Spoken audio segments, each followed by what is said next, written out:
أعوذ بالله من الشيطان الرجيم. بسم الله الرحمن الرحيم. اس حدیث کو جس میں یہ پورا واقعہ ہے جبریل امین کی حاضری کا اور سوال و جواب کا، اس حدیث کو اہل علم کہتے ہیں حدیث جبریل۔ جس طرح حدیث میں آتا ہے کہ قیامت کے قریب لوگ شراب کو، ریشم کو حلال کر لیں، جب اتنی بڑی بڑی مخلوقات، سورج، چاند، ستارے، زمین، پہاڑ، یہ سب ہل جائیں گے، یہ سب آپس میں ٹکرا جائیں گے اور یہ تہس نہس ہو جائیں گے، اس کی اپنی ذاتی موت کا علم نہیں دیا کہ ہم صحیح سے بتا سکتے ہیں بارش کہاں ہونی ہے کب ہونی۔ السلام علیکم ورحمۃ اللہ وبرکاتہ۔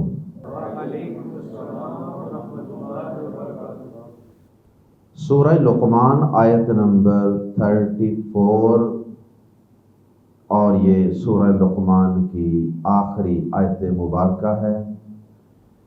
ان الحمد للہ والصلاة والسلام علی رسول اللہ اما بعد۔ اعوذ باللہ السمیع العلیم من الشیطان الرجیم من ہمزہ ونفخہ ونفثہ۔ ان اللہ عنده علم الساعة وَيُنَزِّلُ الْغَيْثَ وَيَعْلَمُ مَا فِي الْأَرْحَامِ وَمَا تَدْرِي نَفْسٌ مَاذَا تَكْسِبُ غَدًا وَمَا تَدْرِي نَفْسٌ بِأَيِّ أَرْضٍ تَمُوتُ ان اللہ علیم خبیر۔ گزشتہ آیت مبارکہ میں اللہ رب العزت نے تمام انسانوں کو مخاطب کرتے ہوئے فرمایا تھا کہ اے انسانوں، شرک کو چھوڑ دو، توحید کو اختیار کر لو، اور یہ کام کرنے کے لیے اللہ پاک نے ساری انسانیت کو مخاطب کر کے انہیں اپنے رب سے اور قیامت کے دن سے ڈر جانے کی تلقین فرمائی۔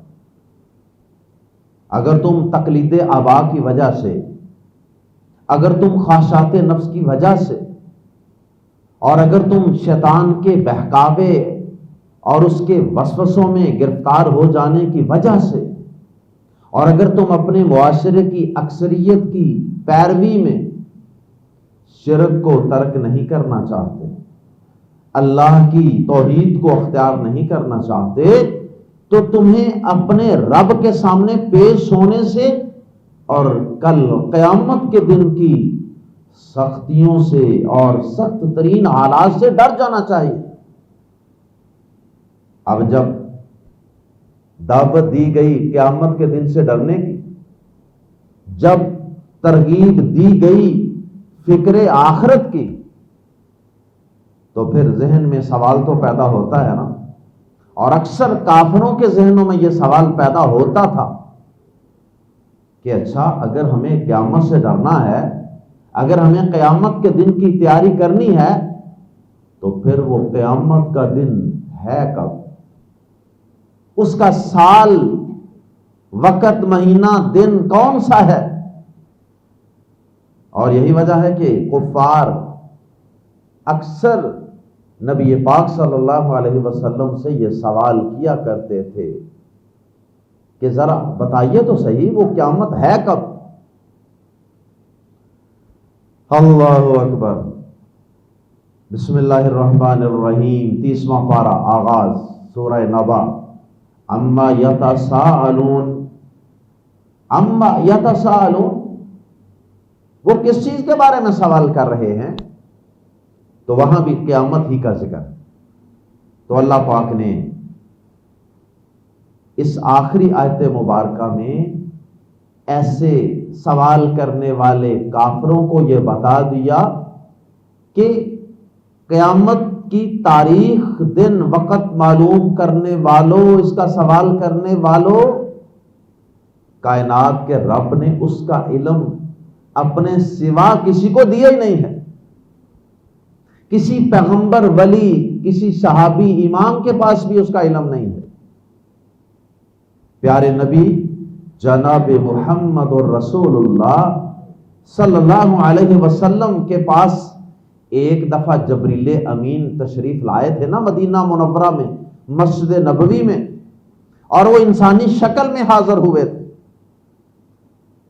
تاکہ انسانی شکل میں آپ کے سامنے بیٹھ کر آپ سے کچھ سوالات کریں، عقائد کے متعلق، قیامت کے متعلق، عبادات کے متعلق اور دیگر کچھ چیزوں کے متعلق.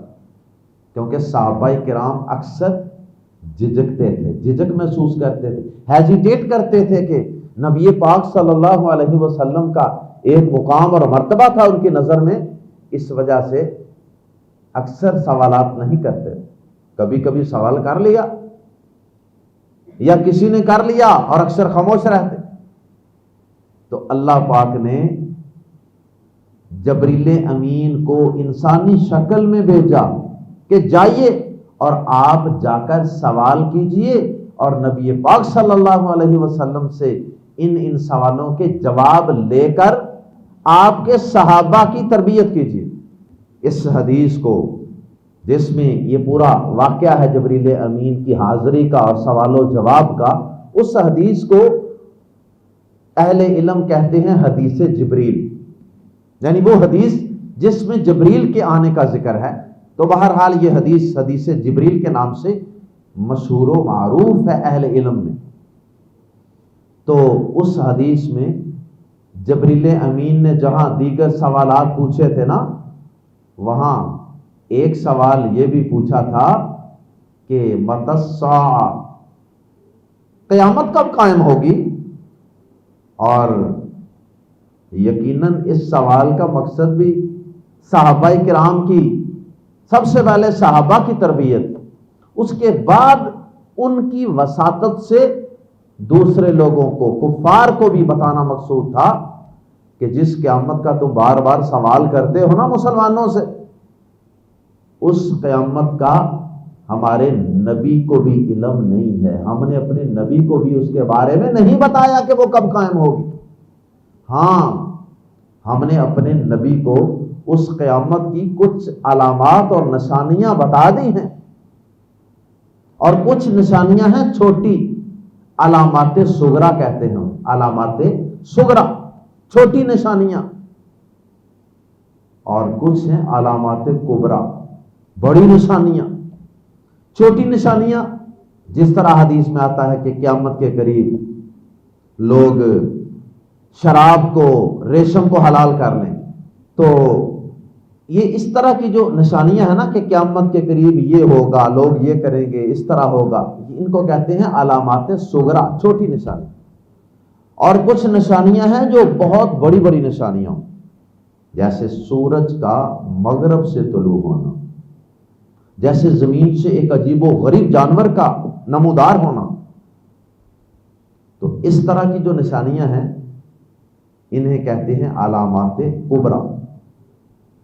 تو بہرحال اللہ پاک نے نبی پاک صلی اللہ علیہ وسلم کو علامات صغرا اور علامات کبرا تو بتا دی ہیں، لیکن یہ نہیں بتایا کہ قیامت قائم ہونے کا سال کون سا ہے، صدی کون سی ہے، اور کتنے بج کے کتنے منٹ پہ قائم ہوگی، یہ نہیں بتایا. اور اس میں اللہ پاک کی کئی حکمتیں اور مصلحتیں ہیں. اگر اللہ پاک ہمیں، قیامت تو ایک بہت بڑی چیز ہے نا، بہت بڑی خبر ہے. جب اتنی بڑی بڑی مخلوقات، سورج، چاند، ستارے، زمین، پہاڑ، یہ سب ہل جائیں گے، یہ سب آپس میں ٹکرا جائیں گے اور یہ تہس نہس ہو جائیں گے، یہ تو اتنی بڑی خبر ہے نا قیامت. القاریہ ملقاریہ وما ادراک ملقاریہ، کھڑکھڑانے والی، اور تم کیا جانو کہ وہ کھڑکھڑانے والی کیا ہے. یوم یکون الناس کالفراش المبثوث، جس دن انسان بکھرے ہوئے پتنگوں کی طرح اڑ رہے ہو. تو بہرحال اللہ پاک نے قرآن مجید میں قیامت کا کئی مقامات پہ تذکرہ فرمایا. کبھی اس کا کوئی نام، کہیں اس کا کوئی نام ذکر فرمایا. تو قیامت ایک بہت بڑا زلزلہ ہوگا. اذا زلزلت الارض زلزالہا، قیامت ایک بہت بڑا کھڑاک ہوگا، پھاٹیا ہوگا، کھڑکنے والی. تم کیا جانو کھڑکنے والی کیا. اللہ ہمیں اس دن کی سختیوں سے اپنی پناہ میں رکھے. تو قیامت تو اتنا بڑا ایک واقعہ ہے جو اس زمین پہ اور اس کائنات میں پیش آئے گا، ایک اتنا بڑا حادثہ ہے. تو اس سے ذرا نیچے آ جائیے. انسان کی موت، ایک انسان کی موت، ساری مخلوقات نہیں، سورج چاند ستارے نہیں، صرف ایک انسان، اس کی موت. اللہ پاک نے تو انسان کو اس کی اپنی ذاتی موت کا علم نہیں دیا. تو قیامت تو بڑی دور کی بات ہے. موت کا اگر انسان کو پتا ہوتا کہ میری موت فلاں سال، فلاں مہینے، فلاں تاریخ کو ہے، انسان تو موت سے پہلے ہی جیتے جی مر جاتا. اپنی موت کا دن سال یاد کر کر کے. کوئی کہتا جی میری موت کو تو 10 سال رہ گئے، اب 1 مہینہ اور کم ہو گیا، اب 1 دن اور کم ہو گیا. بندہ ہر وقت حساب ہی کرتا رہتا. میری زندگی اتنی رہ گئی ہے، تیری زندگی اتنی رہ گئی ہے، اس کی زندگی اتنی رہ گئی ہے. دنیا کے نظام اور معاملات چلتے ہی نہ رک جاتے. تو اللہ پاک نے کسی انسان کو اس کی موت کا وقت ایگزیکٹ نہیں بتایا. تو قیامت کا وقت کہاں بتانا تھا اللہ نے؟ اس لیے اللہ پاک کی قیامت کا علم نہ دینے میں، اس کا وقت تعین نہ کرنے میں، وقت نہ بتانے میں بڑی حکمتیں اور مصلحتیں ہیں اس کی. اور ویسے بھی جو نالائق طالب علم ہوتے ہیں وہ زیادہ سوال کرتے رہتے ہیں. تاجی پیپر کتوں ہے، پیپر کتوں ہے، ڈیٹ شیٹ کتوں ملنی، پڑھتے پڑھتے کوئی نہیں. اب مجھے کئی لوگ، آپ یقین کریں، مجھے کئی لوگ باہر جو کلاس میں نہیں آتے نا، وہ سب سے زیادہ پوچھتے ہیں سناؤ کلاس ہو رہی ہے نا، کلاس ہو رہی ہے نا، کیونکہ میں نہیں ہونا. کلاس کتنے بجے ہوتی ہے؟ کیونکہ میں نے آنا نہیں. او بھائی تجھے اتنی کیا تکلیف ہے، تمہیں اتنی کیا الجھن ہے؟ یا تو ہو کہ بندے کا کوئی تھوڑا بہت کوئی پروگرام ہو نا آنے کا، یا بندہ کبھی آ جاتا ہو کبھی چھوڑ جاتا، پھر بھی پوچھنا بنتا ہے. جنہوں نے کبھی قرآن کلاس کا منہ نہیں نہ دیکھا وہ بھی مجھ سے سوال کرتے ہیں، سناؤ جی پھر کلاس ہو رہی ہے نا. میں کہا جناب تہاڈی کی خاص نہ ہوئے، تہاڈی تو پوری کوشش سے نہ ہوئے، کیونکہ تسی ہوندے نہیں، تسی تو چاہتے ختم ہو جائے. تو جنہوں نے امتحان کی تیاری کرنی ہوتی ہے نا، وہ بار بار ڈیٹ شیٹ کا نہیں پوچھتے، بار بار یہ نہیں پوچھتے پیپر کب آ رہے ہیں، کب آ رہے ہیں، کب آ رہے ہیں. تو نبی صلی اللہ علیہ وسلم سے ایک صحابی نے پوچھا تھا نا، اللہ کے نبی صلی اللہ علیہ وسلم قیامت کب قائم ہو؟ کافروں کا پوچھنے کا مقصد تو سوائے مذاق اڑانے کے اور کچھ نہیں ہوتا، نیگیٹو ذہن سے پوچھتے ہیں.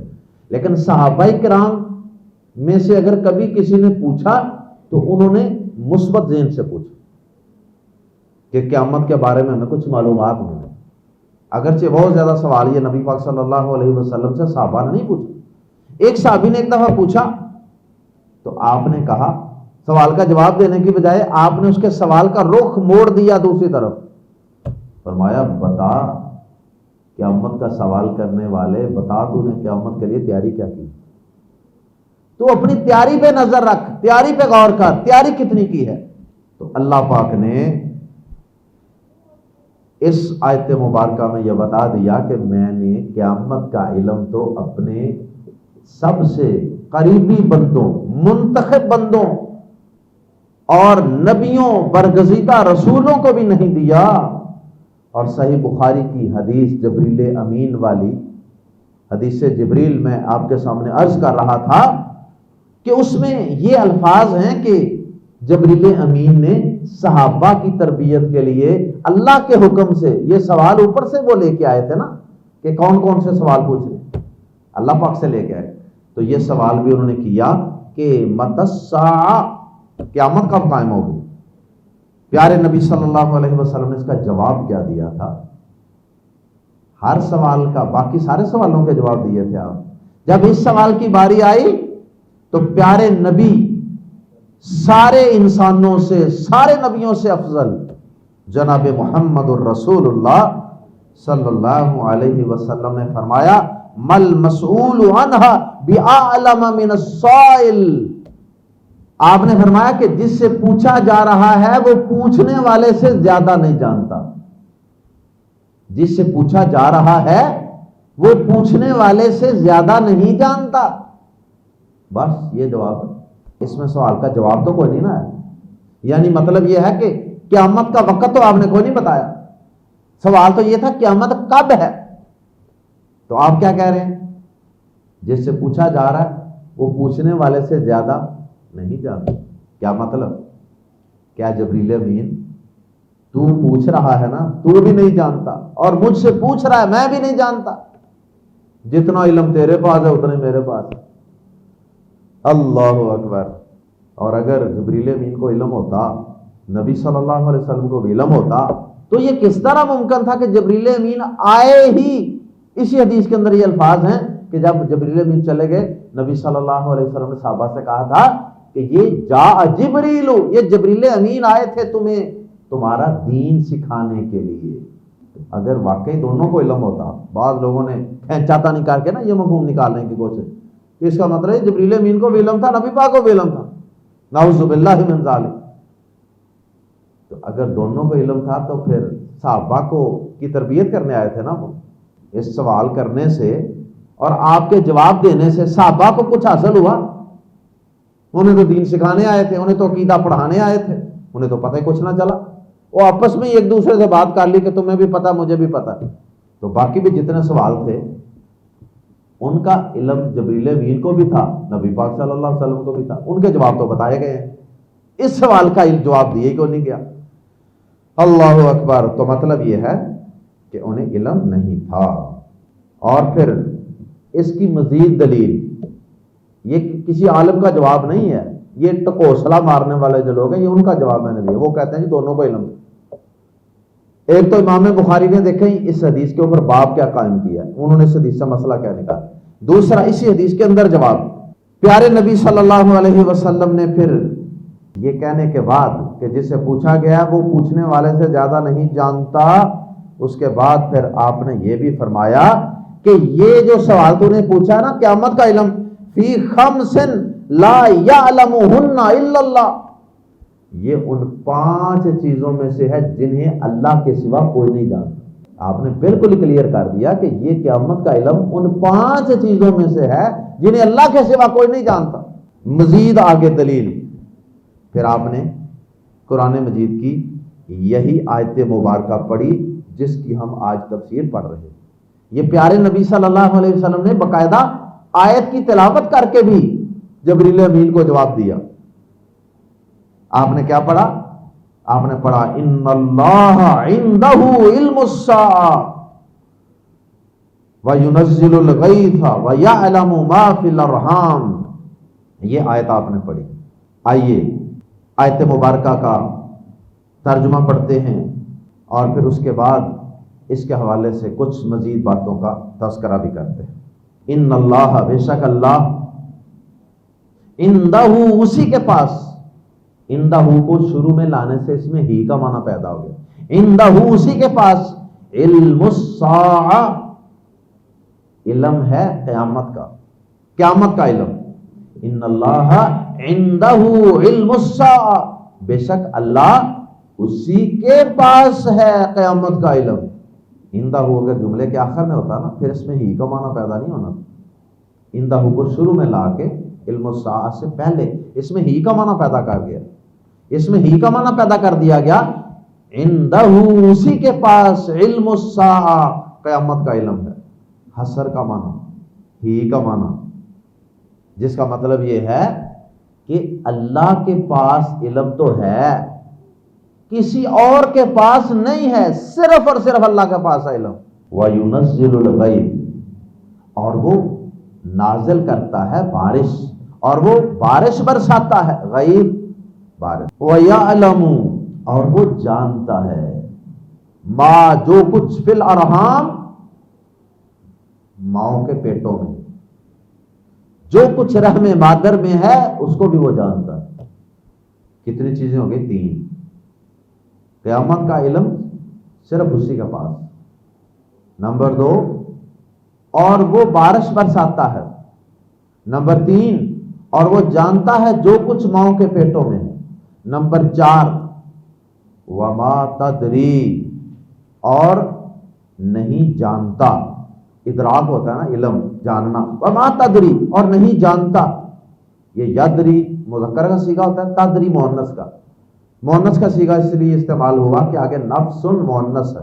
وما تدری نفس، اور نہیں جانتا کوئی شخص، کوئی جان، کوئی شخص، کوئی پرسن نہیں جانتا، ماذا، کہ کیا، ماذا، کیا، تکسب، وہ کمائے گا، غدن، کل، ٹمارو، آئندہ آنے والا کل، اس کو غدن کہتے ہیں۔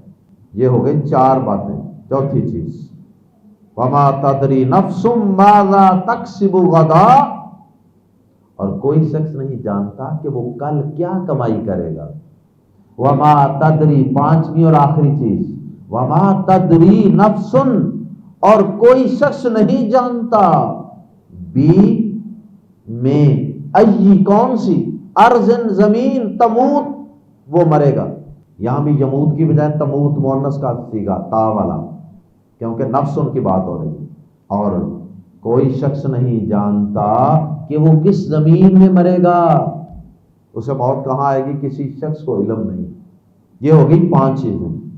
اور اس کے آغاز میں تو اللہ پاک نے حسر کا معنی پیدا کیا، ہی کا، اندہ کو شروع میں لا کر، کہ بے شک اسی کے پاس قیامت کا علم ہے، جس سے تردید ہو گئی کہ اور کسی کے پاس نہیں۔ بے شک اللہ، اسی کے پاس قیامت کا علم ہے۔ اب یہاں تو حسر کا معنی موجود ہے کہ قیامت کا علم صرف اس کے پاس ہے اور کسی کے پاس نہیں، لیکن باقی جو 4 چیزیں ہیں ان میں اتنا کلیئر کٹ اور واضح طور پر حسر کا مفہوم پیدا کرنے والا کوئی لفظ نہیں ہے جس سے پتہ چلے کہ باقی 4 چیزوں کا علم بھی صرف اور صرف اللہ کے پاس۔ تو اس کا اہل علم نے ایک جواب تو یہ دیا ہے کہ یہ جو اندہ ہے نا، شروع میں پہلی چیز کے ساتھ، یہ اندہ جو لفظ ہے اس کا عطف آگے باقی 4 چیزوں پر بھی لگے گا، یعنی اندہ علم الساعہ، اللہ ہی کے پاس علم ہے اور وہ ہی بارش نازل کرتا ہے، کوئی اور نہیں، اور وہی جانتا ہے کہ ماؤں کے پیٹوں میں کیا ہے، یہ بھی صرف اللہ جانتا ہے، اور کوئی شخص نہیں جانتا کہ وہ کل کیا کمائی کرے گا، صرف اللہ ہی جانتا ہے۔ اور اسی طرح 5ویں چیز بھی، اور کوئی شخص نہیں جانتا اللہ کے سوا کہ وہ کس زمین میں مرے گا، اسے کہاں موت ہے۔ تو اندہ کا اثر واو واو واو کے ذریعے 5 چیزوں کے ساتھ لگایا جائے گا، 5 چیزوں میں یہ اثر کا مفہوم پیدا کیا جائے۔ دوسرا، اس سے بھی زیادہ واضح جواب، صحیح بخاری، صحیح مسلم وغیرہ میں حدیث موجود ہے اسی آیت مبارکہ کی تفسیر میں۔ اللہ اکبر۔ نبی پاک صلی اللہ علیہ وسلم نے فرمایا، عبداللہ بن عمر رضی اللہ تعالی عنہ روایت کرتے ہیں، اور پھر صحیح بخاری شریف میں واضح طور پر یہ حدیث موجود ہے کہ عبداللہ بن عمر رضی اللہ تعالی عنہما بیان کرتے ہیں کہ اللہ کے رسول صلی اللہ علیہ وسلم نے فرمایا، مفاتیح الغیب 5، 5 چیزیں غیب کی کنجیاں ہیں، چابیاں ہیں، کیز۔ آپ نے فرمایا 5 چیزیں غیب کی چابیاں ہیں۔ اللہ اکبر! یعنی ویسے تو ساری کائنات کا غیب کا علم اللہ کے پاس ہے، لیکن ان 5 چیزوں کو کیا لیں گے؟ غیب کے خزانوں کی چابیاں قرار دیا گیا ہے۔ اور پھر پیارے نبی صلی اللہ علیہ وسلم نے ان 5 چیزوں کی وضاحت کے لیے یہی آیت مبارکہ پڑھی سورہ لقمان کی، ان اللہ عندہ علم الساعہ وینزل الغیث ویعلم ما فی الارحام، یہ آخر تک۔ اس کا کیا مطلب ہے کہ پیارے نبی صلی اللہ علیہ وسلم نے اس آیت مبارکہ میں مزید حصر کا معنی پیدا کر دیا ہے کہ واقعی اس آیت مبارکہ میں حصر کا مفہوم موجود ہے۔ آپ نے واضح کر دیا حصر کے مفہوم کو۔ اس کا مطلب ہے کہ یہ 5 چیزیں جو ہیں ان کا علم صرف اور صرف اللہ کے پاس ہے۔ اب سوال یہ پیدا ہوتا ہے، لوگ کہتے ہیں جی کہ اگر یہ 5 چیزیں غیب کی چابیاں ہیں، غیب کے خزانے ہیں، اللہ کے علاوہ کسی کو ان کا علم نہیں ہے، تو پھر جناب یہ محکمہ موسمیات والے تو بارش بتا دیتے ہیں کہ بارش کب ہوگی۔ پہلا جواب، محکمہ موسمیات والے کسی شخص کو کہیں بغیر آلات کے، بغیر مشینری استعمال کیے، وہ اپنے گھر میں بیٹھا ہوا، کسی کمرے میں بیٹھا ہوا، کسی غار میں بیٹھا ہوا، وہ بتائے کہ فلاں جگہ بارش ہوگی، فلاں ملک میں بارش ہوگی، آج نہیں بتا سکتا۔ محکمہ موسمیات والوں کا باپ بھی نہیں بتا سکتا۔ وہ کہاں سے بتاتے ہیں؟ وہ آلات سے اندازہ لگاتے ہیں، آلات سے وہ یہ میجر کرتے ہیں کہ اس وقت ہوا میں نمی کتنی ہے، نمی، موئسچر، اور پھر دوسرا وہ ہوا کا دباؤ معلوم کرتے ہیں، ہوا کا پریشر کتنا ہے۔ تو ان چیزوں کو ملا ملو کے وہ اندازہ لگاتے ہیں۔ پہلی بات تو یہ ہے کہ وہ اپنے ذاتی علم سے نہیں بتاتے، وہ تو مشینوں سے بتاتے ہیں۔ اب کوئی بندہ بلڈ پریشر چیک کرے کسی کا، یا کسی کا تھرمامیٹر سے بخار چیک کرے، تو وہ کہہ دے گا جی کہ جناب مجھے تو تمہارے اندر کے دل کا پتہ ہے، کیونکہ میں نے تمہیں بتا دیا تمہارا دل اتنی دفعہ دھڑک رہا ہے، اتنا بلڈ پریشر ہے تمہارا، میں تمہارے اندر تک کو جانتا ہوں۔ کیا جانتا وہ؟ ایک مشین لگائی ہے، اس کے ساتھ اس نے ٹیک ٹیک سے اندازہ لگایا۔ تو ایک تو وہ مشینری استعمال کرتے ہیں، اس کے ذریعے سے بتاتے ہیں، علم یہ نہیں ہوتا۔ اور دوسری بات، محکمیہ موسمیات والے خود کہتے ہیں، ان کا اپنا یہ دعویٰ نہیں ہے کہ ہم صحیح سے بتا سکتے ہیں بارش کہاں ہونی ہے، کب ہونی، انہوں نے کبھی یہ نہیں کہا۔ وہ کیا کہتے ہیں؟ وہ کہتے ہیں آپ ہمیشہ جب اخبار میں خبر آئے گی نا، آپ ذرا پڑھیے گا، یا ان کی ویب سائٹ پہ، وہ کہیں گے بارش کا آئندہ 24 گھنٹوں میں ہلکی یا تیز بارش کا فلاں فلاں علاقوں میں امکان ہے۔ وہ تو امکان کا لفظ بولتے ہیں، وہ تو خود دعویٰ نہیں کرتے کہ ہمیں یقین ہے اپنی بات پر۔ اور پھر تیسری بات، کیا محکمہ موسمیات والوں کی پریڈکشن، یہ پیش گوئی جو ہے، کیا یہ ہر دفعہ سچی ثابت ہوتی ہے؟ میں نے ذاتی طور پہ کئی دفعہ ان کی یہ پیش گوئی پریڈکشن غلط ثابت ہوتی دیکھی ہے، اللہ کی قسم۔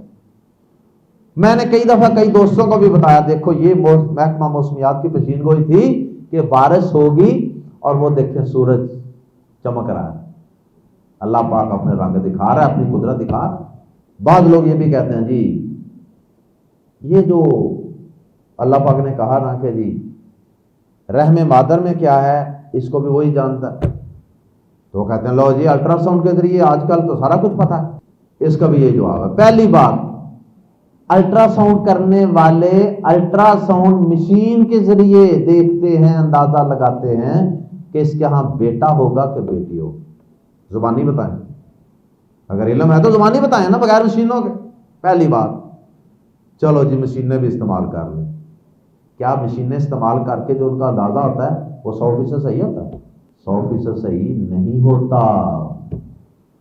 اور 2 دنیا میں اس کی بڑی اور مشہور مثالیں گزر چکی ہیں. مشہور نام ایک برطانیہ کی لیڈی ڈیانا، اس کے ہاں ڈاکٹروں نے کہا تھا کہ تمہارے ہاں بیٹی پیدا ہوگی، لیکن بیٹا پیدا ہوا. ہمارے ملک میں وزیر اعظم تھی بے نظیر بھٹو صاحبہ، اس کی ڈاکٹر نے کہا تھا کہ تمہارے ہاں بیٹا پیدا ہوگا، لیکن پیدا بیٹی ہوئی تھی. اب مجھے بتائیے کہ یہ لوگ جو حکمران ہیں ملکوں کے، ان کے ڈاکٹر عام ڈاکٹر ہوں گے کوئی چھوٹے موٹے؟ کتنے بڑے ڈاکٹر ہوں گے، کتنی زبردست سہولیات ہوں گی ان کے پاس. لیکن اس کے باوجود ان کے ڈاکٹروں کا بھی اندازہ خالق کائنات نے غلط ثابت کر دیا. یہ بتا دیا کہ تمہارے الٹرا ساؤنڈ مشینیں اندازے پریڈکشن سب غلط ہو سکتی. میرا علم خالق کائنات کا غلط نہیں ہو سکتا. پھر ایک اور بات، زیادہ سے زیادہ وہ یہ گیس کرتے ہیں الٹرا ساؤنڈ کے ساتھ کہ یہ بچہ ہے یا بچی ہے. اچھا، یہ غلطی انہیں اس لیے لگتی ہے کہ اللہ پاک نے بھی نظام ایسا رکھا ہوا ہے کہ بچہ مادے رحم مادر میں اس طرح گچھو مچھو ہوتا ہے کہ اس کی جنس کا پتہ چلانا بڑا مشکل ہوتا ہے. اللہ پاک نے رکھا اس طرح ہوتا ہے، 12 اندازے اندازہ لگاتے. اچھا، تیسری بات میں عرض کرنے لگا تھا کہ چلو کسی کو یہ بھی پتہ چل گیا جی کہ لڑکا ہوگا یا لڑکی ہوگی، تو یہ تو صرف اس بچے کے بارے میں صرف ایک انفارمیشن ہے کہ وہ بچہ ہے کہ بچی ہے. اس کے بارے میں تو اور ہزاروں لاکھوں معلومات ہو سکتی ہیں. مثلا وہ خوبصورت ہوگا کہ بدصورت، وہ نیک ہوگا کہ بد ہوگا، وہ گورا ہوگا کہ کالا ہوگا، اس کے اعضاء سارے صحیح ہوں گے کہ کہیں خرابی بھی ہوگی کوئی. کتنی ہی باتیں ہیں ایک بچے کے بارے میں. تو یہ ساری باتیں الٹرا ساؤنڈ مشینیں تو نہیں بتا سکتی. تو کلی علم، مکمل اور کامل علم اللہ پاک کے پاس ہے، قیامت کا بھی، بارش کا بھی، اور رحم مادر میں کیا ہے اس کا بھی، اور کوئی نفس کل کیا کرے گا اس کا بھی، اور کسی شخص کو کہاں موت آئے گی، کب آئے گی، یہ بھی اللہ کے پاس علم ہے. کسی شخص کو موت کہاں آئے گی یہ اس بندے کو خود بھی علم نہیں.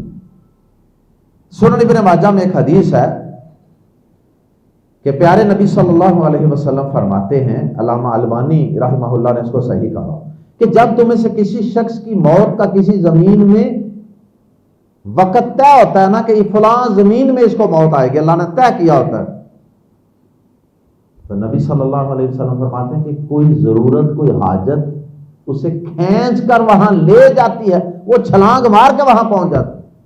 اور آیت کے آخری الفاظ کیا ہیں؟ ان اللہ، بے شک اللہ، علیم، سب کچھ جاننے والا ہے. یہ صرف 5 چیزیں نہیں، سب کچھ اللہ جاننے والا ہے.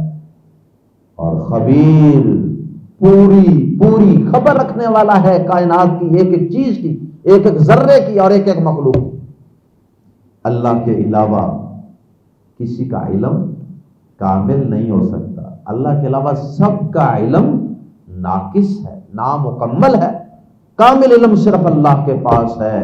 اور عالم الغیب، غیب کی اور پوشیدہ باتیں جاننے والا بھی صرف وہ اکیلا اللہ ہے. سبحانک اللہم و بحمدک، اشہد ان لا الہ الا انت، استغفرک و اتوب الیک.